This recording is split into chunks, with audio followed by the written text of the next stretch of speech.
우리 성진이가 참 살갑고 또 아이들을 많이 좋아하는데요. 초등부 예배가 다음 주에 시작될 예정이지만 우리 성진이가 또 인기가 있어서 저 위에 또 우리 어린이들이 와서 성진이 오빠 군대 간다고 또 이렇게 다시 한번 얼굴 보러 왔고 위에서 또 이렇게 현장 또 예배를 또 드리고 있습니다. 아무쪼록 우리 성진이 군 입대해서 좋은 만남의 축복과 인생의 터닝 포인트의 시간을 또 경험하는 기회가 되시기를 또 축복합니다. 오늘 본문의 말씀을 통해서 마라나타, 주 예수여 오시옵소서, 주 예수여 어서 오시옵소서라는 이 제목으로 함께 말씀을 나누기를 원합니다. 이 세상의 그 어느 누구도, 그리고 어느 종교의 창시자도 다시 온다라고 말한 사람은 한 사람도 없었습니다. 왜냐하면 모든 인간은 죽어서 무덤에 갇혔을 뿐만 아니라 또 부활하여 승천한 적이 없기 때문입니다. 그러나 우리 예수님은 사망 권세를 이기시고 부활하셔서 약속하신 대로 다시 오시겠다라고 말씀하셨습니다. 그렇다면 오늘 예수님이 그 약속하신 말씀을 우리가 기억하고 있을 때 우리 예수님께서 다시 오시는 것이 확실한가입니다. 그럼 만약에 예수님께서 약속대로 오신다면 언제까지 우리가 기다려야 하는가? 그리고 우리가 기다릴 때 무엇을 준비하면서 우리 예수님의 다시 오심을 기다려야 하는가라는 것입니다. 오늘 이 세 가지의 내용들을 함께 살펴보면서 은혜를 나누고자 합니다. 첫째로 예수님께 다시 오시는 것이 확실한가입니다. 구약 성경의 말씀은 우리 예수님이 오실 것에 대해서 말씀하신 내용이라면 신약 성경은 다시 오신 예수님에 대해서 기록한 책이라고 누누이 들어왔습니다. 여기에 조금 덧붙여서 말씀한다면 신약 성경은 다시 오실 예수님에 대해서, 재림하실 그 예수님에 대해서 기록하고 있다는 것입니다. 다른 말로 말하면 오신 예수님과 다시 오실 예수님에 대해서 기록하고 있다는 것입니다. 여러분, 우리는 이 세상 살아가면서 이 약속의 말씀을 분명히 인식하고 살아가야 됩니다. 우리가 그러할 때 다시 오시는 예수님의 신앙생활 중심을 할 수 있고 우리의 생애 동안 긴장하면서 계속해서 우리의 신앙생활을 이어갈 수 있다라는 것입니다. 그리고 우리는 이 세상의 삶이 다가 아니라는 것을 알고 현실 속의 모든 것을 걸고 인생을 바쁘게 살아가지 않아도 된다라는 것입니다. 오히려 새하늘과 새 땅에 소망을 두고 하나님 나라의 회복을 위해서 우리의 온 힘을 다해 살아갈 수 있는 동기부여가 되는 것입니다. 그렇습니다. 부활하신 예수님이 다시 오시는 것을 확신하는 성도는 자신을 위해서 이 땅에 있는 모든 것을 움켜쥐려 하거나 또 이 땅에 쌓아두려고 하지 않을 것입니다. 오히려 자신이 가지고 있는 것을, 하나님께 우리에게 주신 것들을, 귀한 자원들을 우리 주님께 드리고 하나님의 나라를 위해 그리고 이웃을 위해서 뜻깊게 알차게 사용하면서 나누면서 살아가게 될 것입니다. 그런데 여러분, 우리 예수님께서 약속하시고 말씀하신 대로 우리 예수님이 오시긴 오시는 것일까요? 2000년 전에 부활하시고 승천하신 이후에 너희들이 본 그대로 다시 오실 것이라고 약속해 주셨는데 우리 예수님이 오시긴 오시는 것일까요? 사복음의 말씀에 보게 되면 예수님께서 승천하시기 전에 마지막 하신 말씀 가운데 재림에 대한 그 내용은 없다라는 것입니다. 마태복음의 마지막 말씀에 보면은 너희는 가서 모든 민족을 제자로 삼으라고 그렇게 끝맺고 있습니다. 또 마가복음 말씀에 보게 되면 너희는 온 천하에 다니며 만민의 복음을 전파라고 말씀하고 있고요. 누가복음 말씀에 보게 되면 우리 예수님께서 고난을 받으시고 죽은 자가 다시 살아날 것과 제3을 얻게 하는 회개를 온 민족에게 전파되어야 할 것이라고 그렇게 말씀하시면서 끝나고 있다는 것입니다. 또 요한복음의 말씀을 보게 되면 지난주에 말씀을 나눈 것처럼 내가 나를 사랑하느냐 내 양을 먹이라. 그 말씀으로 사복음서는 끝맺고 있다는 것입니다. 다시 오시는 예수님에 대해서 사복음서는 기록하고 있지 않다는 것입니다. 그렇다면 그 예수님이 다시 오시지 않는 것일까요? 그렇지 않다는 것입니다. 사도행전의 말씀이 또 기록되어지면서 그 상황은 조금 바뀌게 됩니다. 11절의 말씀에 우리 다시 한번 보게 되면 같이 봅니다. 시작. 이르되 갈릴리 사람들아 어찌하여 서서 하늘을 쳐다보느냐 너희 가운데서 하늘로 올려진 이 예수는 하늘로 가심을 본 그대로 오시리라 하였느니라. 아멘. 오늘 11절의 말씀을 통해서 하늘로 올려가신 이 예수는 너희들이 본 그대로 다시 오실 것이다. 그렇게 말씀해주고 있다는 것입니다. 고린도후서 15장 23절 말씀에서도 그렇게 말씀하고 있는데요. 같이 볼까요? 시작. 그러나 각각 자기 차례대로 되리니 먼저는 첫 열매인 그리스도요 다음에는 그가 강림하실 때에 그리스도에게 속한 자요. 차례차례 휴거를 하게 되는데 그러한 것들을 말씀하고 있습니다. 또 데살로니가 전서 1장 10절 말씀에도 예수님의 재림에 대해서 말씀하고 있는데요. 같이 볼까요? 시작.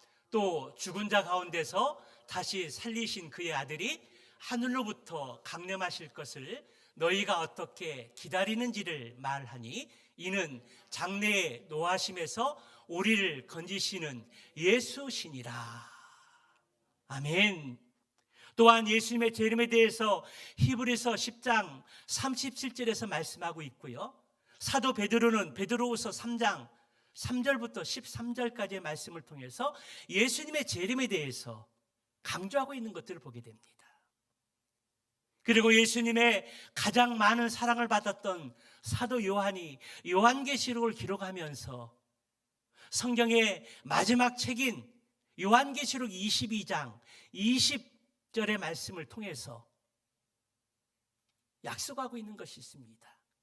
예수님께서 친히 말씀하신 것을 기록을 했는데 우리 20절의 말씀 한번 보도록 할까요? 시작. 이것들을 정말하신 이가 이르시되 내가 진실로 속히 오리라 하시거늘 아멘. 예수여 오시옵소서. 우리 예수님께서 친히 약속하시고 말씀하시기를 내가 속히 오리니 그렇게 약속해 주셨다는 것입니다. 이 사실을 보게 될 때에 예수님은 분명히 다시 오신다라는 것입니다. 신약 성경은 초림하신 예수님에 대해서 그리고 다시 오실 재림하실 그 예수님에 대해서 기록하고 있다는 것입니다. 예수님은 다른 종교들과 같이 과거에 일어났던 일들로 끝나고 또 탄생한 그 기록으로 끝나는 삶이 아니었다는 것입니다. 다른 종교와 달리 부활 승천도 하시고 다시 오신다고 분명히 약속해 주셨습니다. 그렇습니다. 부활하신 예수님께서 약속하신 대로 다시 이 땅에 오실 것입니다. 그러나 아직 이 땅은 많은 죄가 남아 있으므로 불완전한 상태에 있습니다. 시편의 말씀에 보게 되면 어리석은 자들은 하나님이 없다고 하면서 세상의 풍조를 따르고 육체의 욕심을 따라다니며 마음에 원하는 것들을 행하면서 죄를 짓고 있습니다.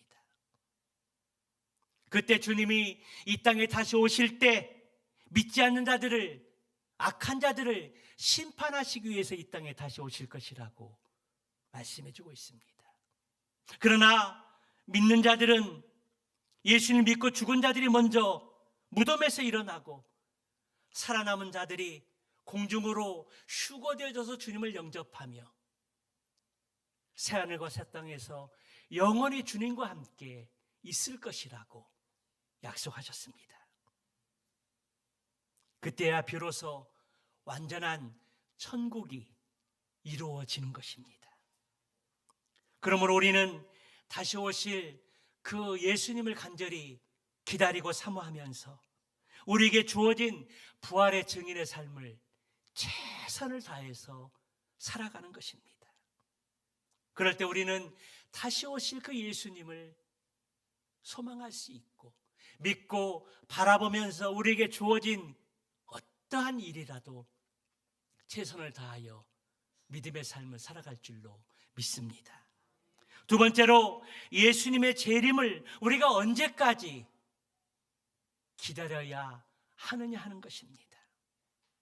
예수님을 약속하신 대로 반드시 오실 것입니다. 그런데요, 2000년 전에 오신다고 약속하신 그 예수님의 그 재림이 아직까지 이루어지지 않고 있습니다.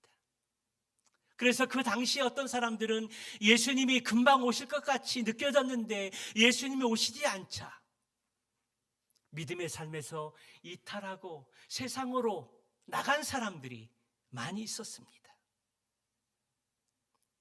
2000년 전에 약속하신, 다시 오신다고 약속하신 그 예수님이 왜 아직도 오시지 않는 것일까요?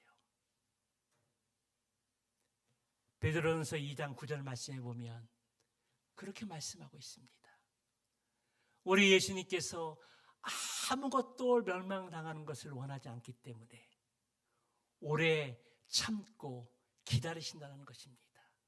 하루가 1000년 같고 1000년이 하루 같은 사실을 잊지 말라고 말씀하시면서 아무도 멸망하지 않고 구원받기를 원하시면서 기다리고 계시다라는 것입니다. 그러나 그때와 그 시간은 정확히 알 수 없다는 것입니다. 재림의 시기에 대한 언급은 분명한 선이 있는데요, 안다고 하면 탈나기도 하며 몇 년, 몇 월, 몇 시에 오신다라고 못 받게 될 때에 그것은 100% 이단이라는 것입니다. 92년 12월 28일 다가올 미래에 대해서 준비하라는 담임 선교회에서 그 예수님의 재림의 시기를 선포했다가 존재가치 없이 사라진 것들을 보게 됩니다.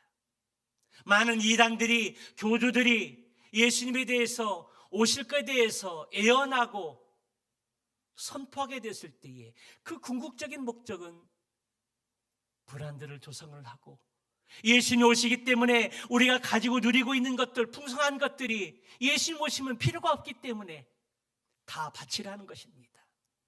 재산을 착취하고 사람들의 생명을 해하고 또 공동체 생활에 들어가서 생활하게 하고 그들을 착취하고 그들의 있는 재산들을 착취하는 것들을 보게 됩니다. 어리석은 자들 같이 그들의 미혹에, 그들의 현혹에 빠져서는 결코 안 된다라는 것입니다. 부활하신 예수님이 승천하시기 전에 제자들이 찾아와서 그렇게 물었습니다. 예수님, 주님께서 이스라엘을 다시 회복하실 날이 어느 때입니까?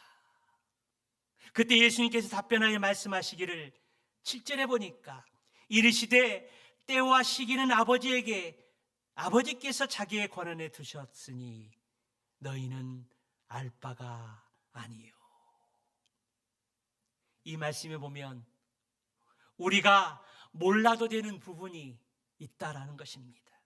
우리가 신앙생활하면서 말씀을 듣고 또 성경을 공부하고 약물의 몸을 가지면서 우리가 다 알 수는 없다라는 것입니다.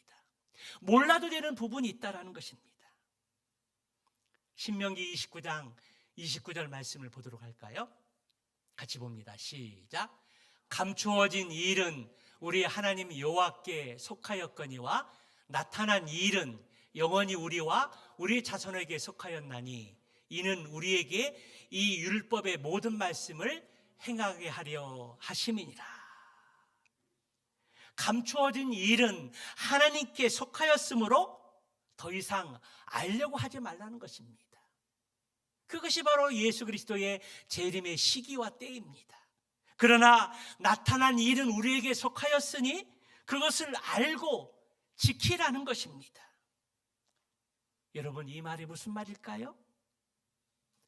신비는 신비에 남겨두라는 것입니다. 하나님께 속한 그 영역은 하나님 권한에 두고 우리가 듣고 알고 경험하고 깨달은 것들은 우리의 삶 속에서 믿음으로 살아가라고 하라는 말씀입니다. 모든 것이 다 드러나고 인간의 머리와 수단으로 파헤쳐서 알 수 있는 신은, 그러한 신들은 신이 아니라는 것입니다. 그러나 하나님은 도무지 풀 수 없는 신비한 것에 가지셨기 때문에 모든 우주 만물을 초월하신 하나님이 될 수 있다라는 것입니다. 신앙생활을 하다 보면 우리가 몰라도 신앙생활에 지장 없는 것들이 많이 있습니다. 굳이 알지 않아도 되는 것들이 있다라는 것입니다. 그런데 명확하게 알 것을 알지 못하고 궁금한 것을 알려고 하면 이단의 유혹에, 또 이단들이 행하고 있는 성경 공부 유혹에 넘어갈 수 있다는 것입니다. 그러므로 우리가 알려고 애쓰는 것보다 더 중요한 것이 있다면 우리가 설교를 통해서, 성경 공부를 통해서, 그리고 약물의 몸을 통해서 깨닫고 알게 된 사실들을 우리의 삶 속에 하나씩 적용하고 실천하면서 살아가는 것들이 더 중요하다는 것입니다. 주님의 재림의 때와 시기에 관해서 주석가 매튜 헨리는 다음과 같이 말했습니다. 재림의 때와 시기에 대한 그 지식은 하나님께 속한 것으로 아버지께서 자기의 권세 안에 두신 것이다. 그 외에 아무도 장차 올 때와 시기를 계시할 수 없다. 그렇게 주석을 달았습니다. 예수님이 몇 년, 몇 월, 몇 시에 온다, 그 말을 하는 교단들은, 그리고 사이비 교주들은, 사꾼 목자들은 다 이단이요, 주님과 상관없는 존재들이라는 것입니다. 우리 예수님께서 이 사실을 인정하셨는데요, 그날과 그때는 아무도 모르나니 하늘의 천사들도 모르고 아들도 모르고 오직 누구만 아신다고요? 아버지만 아시느니라. 천사도 예수님도 모르시고 오직 아버지만 아신다고 그렇게 주님도 말씀하셨다는 것입니다. 그것이 바로 신비라는 것입니다. 그래서 마지막 때 언제 어떻게 오실지 모르기 때문에 구체적인 시간을 말씀해 주시지 않고 다만 우리에게 무엇을 보여주시고 말씀하십니까? 징조에 대해서. 그때와 그 시기는 우리에게 말씀해 주지 않으셨지만 그때와 그 시기를 가늠할 수 있는 무엇을 보여주셨어요? 징조. 마지막 때의 모습이 어떠할 것이라는 것들을 우리에게 보여주시고 말씀해 주셨다는 것입니다. 그것이 바로 마태복음 24장의 재난의 때를 말씀하고 있는 것입니다. 마지막 때 징조의 때가 무엇입니까? 거짓 선지자들이 자칭 그리스도라는 사람들이 많이 나타날 것이라는 것입니다. 우리나라에 그리스도라고 하는 사람들이, 메시아 예수라고 하는 사람들이 10명이 넘습니다. 마지막 때 자칭 그리스도라는 사람들이 나타나서, 메시아라는 사람들이 나타나서 많은 이적들을 향하고 표적을 나타내면서 사람들을 현혹할 것이라는 것입니다. 그리고 세상의 도처에 기근과 지진이 일어나서 많은 어려움들이 있을 것이라고 말씀하고 있습니다. 전염병과 또 바이러스 균들이 창궐해서 어려움을 당할 것이라는 것입니다. 거짓 선지자들이 많이 일어나서 많은 사람들을 미혹하고 불법이 성행하고 사람들 사이에 사랑이 식어간다라는 것입니다. 그러한 징조들이, 그러한 일어나는 이 세상의 일들이 하나님께 우리에게 보여주시는 마지막 때의 모습이라는 것입니다. 그러나 이러한 모든 일들이 재난의 시작이요 끝은 아니라는 것입니다. 마지막 때인 것은 확실하지만, 하나님이 우리에게 말씀하시고 보여주시는 것은 확신하지만 그것이 끝이 아니라 시작이라는 것입니다. 몇 개월 동안 계속 이어지고 있는 코로나19의 사태도 마지막 때의 한 부분에 불과한 것이지 끝은 아니라는 것입니다. 그렇습니다. 때와 기한은 아무도 모릅니다. 오직 하나님 아버지만이 아신다는 것입니다. 그러므로 우리는 우리가 생각하는 때를 정해놓고 하나님께서 맞추라고 할 수 없습니다. 오히려 우리의 그 시간을 하나님의 시간에 맞추어야 하는 것입니다. 그렇다면 여러분, 우리가 그때까지, 예수님이 재림하실 때까지 살 수 있을까요? 우리가 예수님이 재림하실 때까지 우리가 인내하면서 우리의 어려움과 고난들을 참고 기다리면서, 인내하면서 기다릴 수 있을까요? 아니, 어느 세월에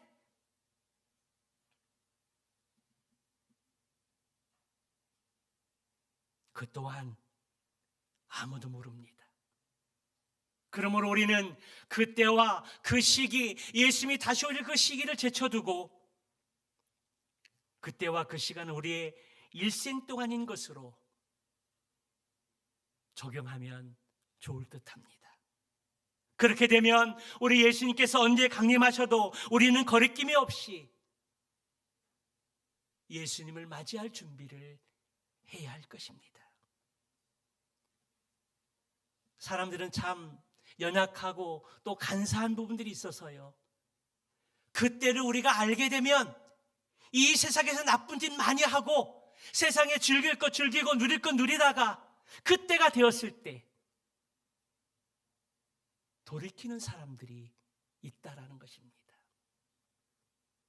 얄미운 시리즈에 보게 되면 70대에 세상에서 누릴 것 다 누리고 즐기다가 예수님 믿고 죽어서 천국 가는 거,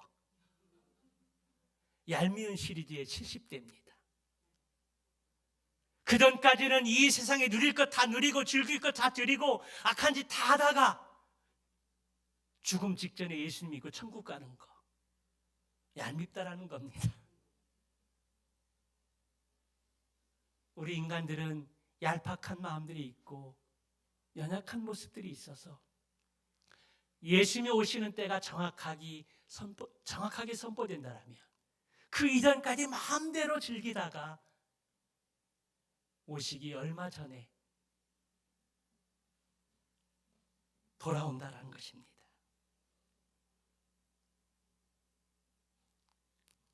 나쁜 짓을 하다가 딱 멈추고 회개한다라는 것입니다. 그래도 될까요? 물론 됩니다. 우리 예수님은 제한을 두지 않습니다. 죽음 직전이라도 나쁜 짓 하고 못된 짓 하다가 주님, 제가 주님을 고백합니다. 나의 죄를 십자가에 죽으시고 3일 만에 부활하신 것을 내가 믿습니다. 저의 죄를 회개하오니 용서해 주시옵소서. 주님을 내 인생의 주인으로 모셔드립니다. 그렇게 해도 하나님의 약속대로 구원은 받습니다. 그러나 천국에 가서 구원은 받았다 할지라도 몸만 딸랑 구원받고 그 인생에 대한 상급은 없다라는 겁니다. 몸만 구원받고 이 세상에서 주님의 이름으로 행했던 그 행위에 대한 상급의 선물은 없다라는 것입니다. 몸만 딸랑 구원받고 부끄럽게 어떻게 하나님 뺏어가지고 나도 구원받았다라고 영원한 생명 얻었다라고 그렇게 자랑할 수 있을까요? 우리는 그래서 예수님의 때가 시기가 언제든지 그거는 일단 제쳐두고 우리의 인생 속에서 최선을 다하면서 그리고 다시 오실 주님을 기다리면서 예배하고 준비하는 믿음의 삶을 살아야 한다는 것입니다. 우리의 종말이 오늘이 될지 내일이 될지 지금 이 순간이 될지 아무도 모르기 때문에 깨어 근신하며 기도하면서 우리에게 주어진 일에 있어서 최선을 다해야 합니다. 우리 예수님께서 마태복음 24장에서 재난의 시작에 대해서 마지막 때에서 말씀하신 그 이후에 이제 마태복음 25장의 말씀에서는 세 가지의 비유를 말씀해주고 있습니다. 달란트 열처녀 비유를 통해서 신랑이 언제 올지 모르기 때문에 기름을 준비하라는 것입니다. 그리고 달란트 비유를 통해서 주인이 언제 와서 결산할지 모르기 때문에 지금 즉시 가서 우리에게 주어진 일에 있어서 사명에 있어서 최선을 다하고 순종하라는 것입니다. 그리고 마지막 비유가 무엇입니까? 예수님께서 천사들과 함께 오셔서 양과 염소로 오른쪽으로 왼쪽으로 구분하는 일을 한다는 것입니다. 그런데 여러분, 오른편에 있는 양으로 갈 수 있는 사람이 누구고 왼편에 염소로 갈 수 있는 그 구분점이 무엇일까요? 양의 오른손은 오른쪽으로 편에 선 사람은 영원한 천국에 가는 사람이고 염소의 왼편에 선 사람은 지옥에 가는 사람입니다. 여러분, 그 기준점이 무엇일까요?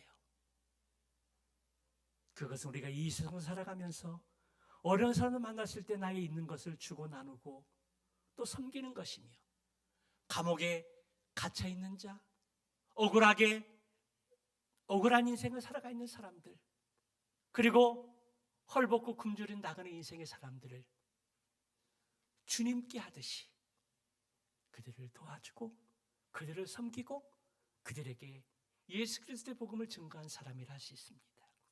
입을 열어서 예수님에 대해서 죽으심과 부활에 대해서 말씀하지 않았다 할지라도 사랑으로 예수님의 이름으로 그들을 섬기고 그들을 도와줬을 때 우리 주님은 그들의 행위를 보고 양의 오른편에 설 수 있는 그 은혜를 허락해 주신다는 것입니다. 마태복음 25장의 말씀을 보게 되면 우리가 구원과는 전혀 상관없는 말씀으로 우리가 예수님을 믿고 이 세상을 살아갈 때에 어떠한 행위를 했느냐, 나의 가지고 있는 것을 또 나누고 그것으로 섬기고 그것으로 주님의 이름을 드러냈느냐, 그것이 양과 염소의 판단의 기준이 되어졌다는 것입니다. 사랑하는 성도 여러분, 부활하시고 승천하신 우리 예수님은 반드시 오십니다. 아멘.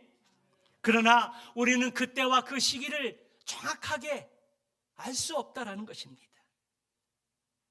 우리는 때와 그 시간을 정확하게 알 수 없지만 분별할 수는 있습니다. 이 세상에 일어나고 있는 여러 가지 것들을 보면서, 그 징조를 보면서 분별할 수는 있다는 것입니다. 그렇기 때문에 우리 예수님께서 언제 오시든지 상관없이 우리가 기쁨으로 맞이할 준비를 해야 한다는 것입니다. 우리가 주님이 언제 올지 모르시기 때문에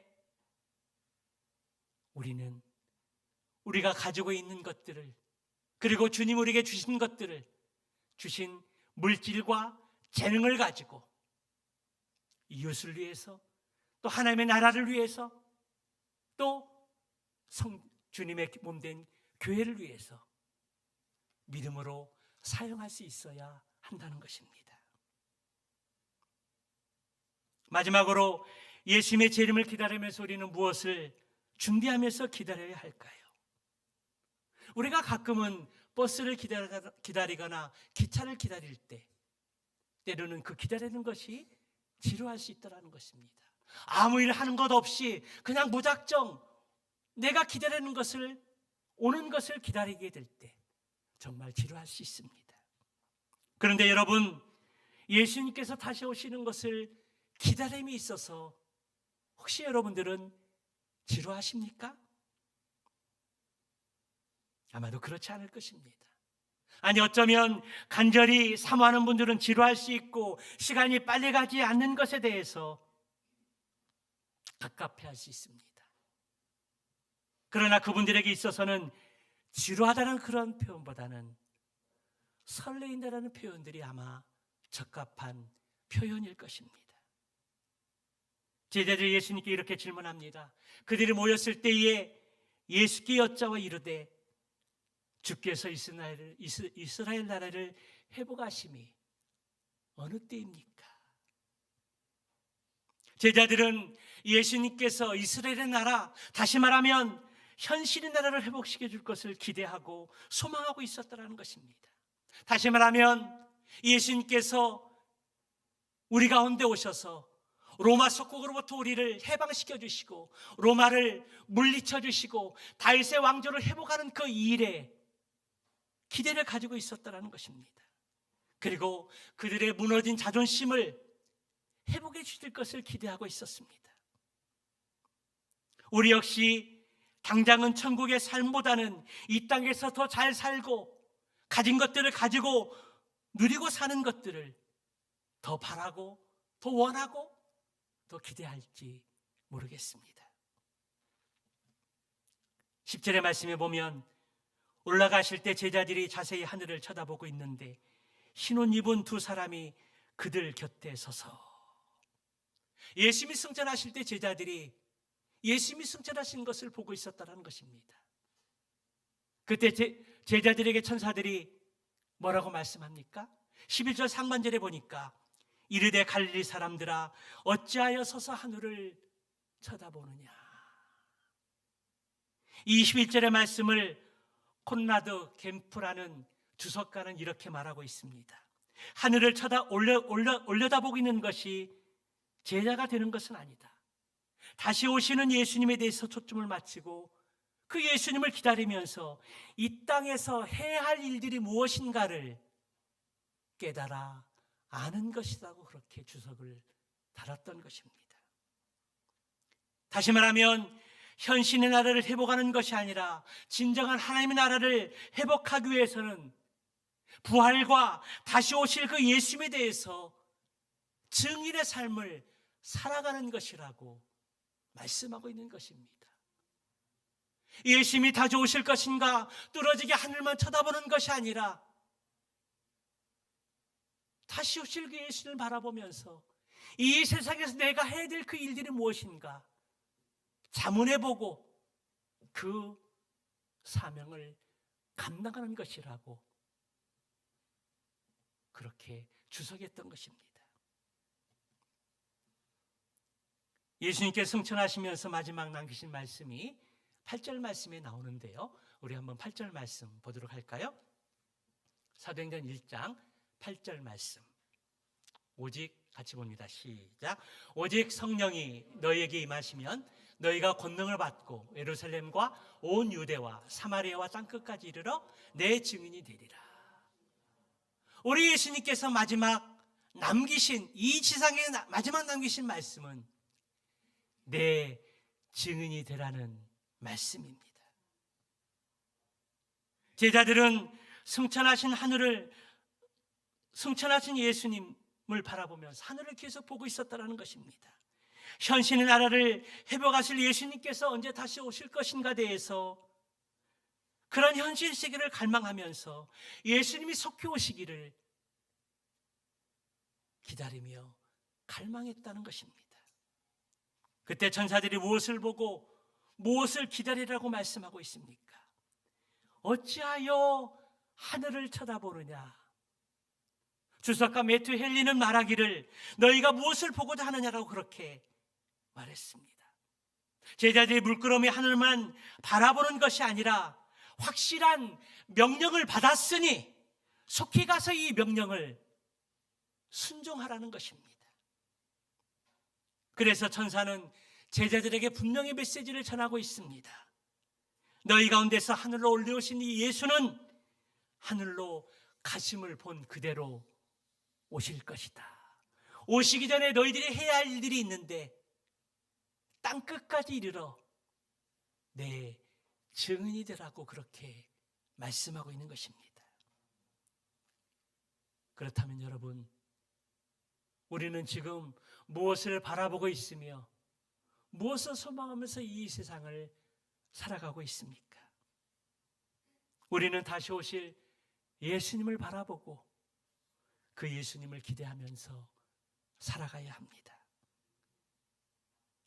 그러므로 우리는 현실 속에서 최선을 다할 뿐만 아니라 아울러 다시 오시는 예수님의 증인의 삶을 위해서 예수 그리스도의 죽으심과 부활하심의 복음에 증인된 삶을 위해서 우리는 최선을 다해야 합니다. 요즘 코로나19 사태로 교회 예배 사역과 그리고 전도와 그리고 우리의 신앙생활에 많이 위축되어져 있습니다. 그럼에도 불구하고 죽음의 권세를 이기시고 부활하신 우리 예수님에 대해서 다시 오실 그날을 기다리면서 우리에게 주어진 사명, 우리에게 주어진 그 책임을 다하면서 살아가야 합니다. 한 주간 우리의 삶의 현장에서 다시 오실 그 예수님을 소망하면서 또 그 예수님을 기대하면서 부활의 증인의 삶을 살아갈 수 있기를 주님의 이름으로 축원합니다. 더불어 마라나타, 주 예수여 어서 오시옵소서, 주 예수여 속히 오시옵소서, 이 고백이 코로나19로 어려움 가운데 있는 가정과 일터와 그리고 우리 대한민국과 세계 전 지역과 열방에 하나님의 위로를 겸하고 다시 오실 그 예수님을 소망하고 바라보면서 우리에게 맡겨진 부활의 증인의 삶을 힘써 살아갈 수 있는 저와 여러분들의 모든 삶이 되시기를 축복합니다. 그리고 지금 우리가 직면해 있는 어려움과 고난들을 다시 한번 바라보면서 다시 오실 예수 그리스도가 우리의 유일한 소망이요 우리의 꿈인 것들을 다시 한번 고백하면서 우리의 삶 가운데 최선을 다하고 후회가 없는 그런 믿음의 삶을 살 수 있는 저와 여러분들의 삶이 되시기를 축원합니다. 기도하시겠습니다.